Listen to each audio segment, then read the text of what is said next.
بسم الله الرحمن الرحيم تبارك الذي بيده الملك وهو على كل شيء قدير الذي خلق الموت والحياة ليبلوكم أيكم أحسن عملا وهو العزيز الغفور الذي خلق 7 سماوات طباقا ما ترى في خلق الرحمن من تفاوت فارجع البصر هل ترى من فطور ثم ارجع البصر كرتين ينقلب إليك البصر خاسئا وهو حسير ولقد زينا السماء الدنيا بمصابيح وجعلناها رجوما للشياطين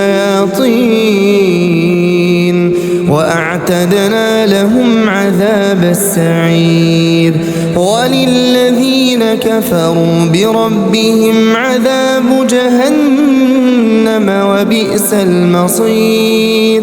إذا ألقوا فيها سمعوا لها شهيقا وهي تفور تكاد تميز من الغيظ كلما ألقي فيها فوج سألهم خزنتها ألم يأتكم نذير قالوا بلى قد جاءنا نذير فكذبنا وقلنا ما نزل الله من شيء إن أنتم إلا في ضلال كبير وقالوا لو كنا نسمع أو نعقل ما كنا في أصحاب السعير فاعترفوا بذنبهم فسحقا لأصحاب السعير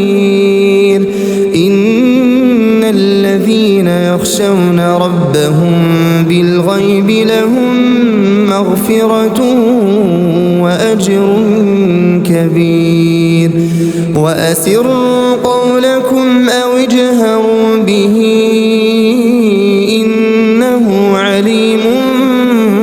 بذات الصدور ألا يعلم من خلق وهو اللطيف الخبير هو الذي جعل لكم الأرض ذلولا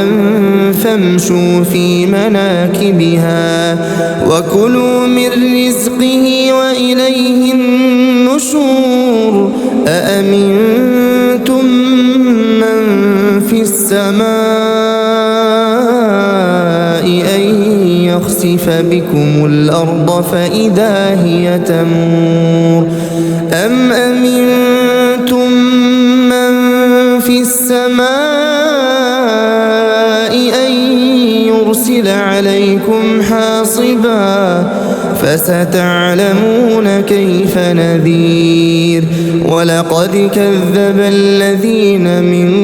قبلهم فكيف كان نكير أولم يروا إلى الطير فوقهم صافات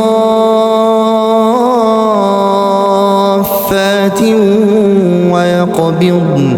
ما يمسكهن إلا الرحمن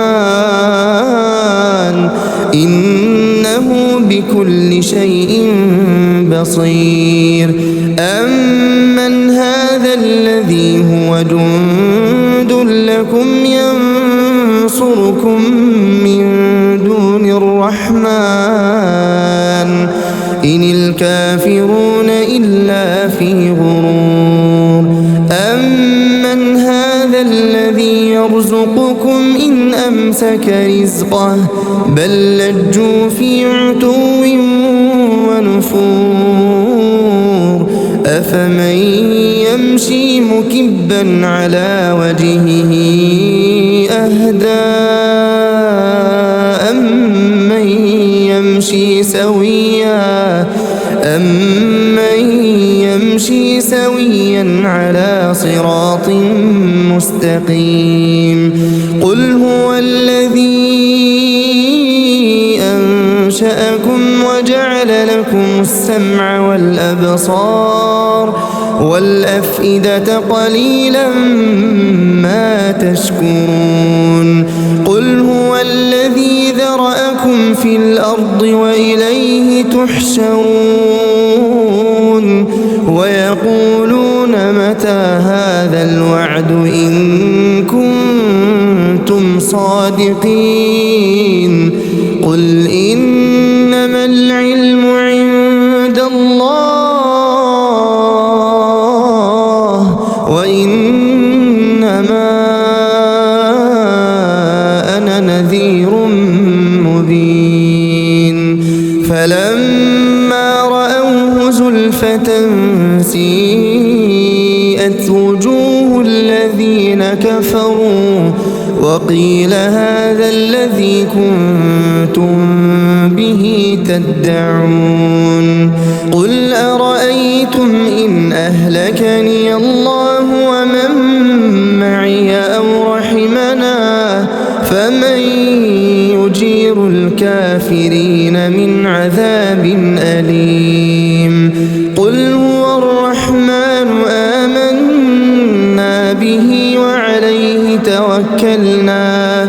فستعلمون من هو في ضلال مبين قل أرأيتم إن أصبح ماؤكم غورا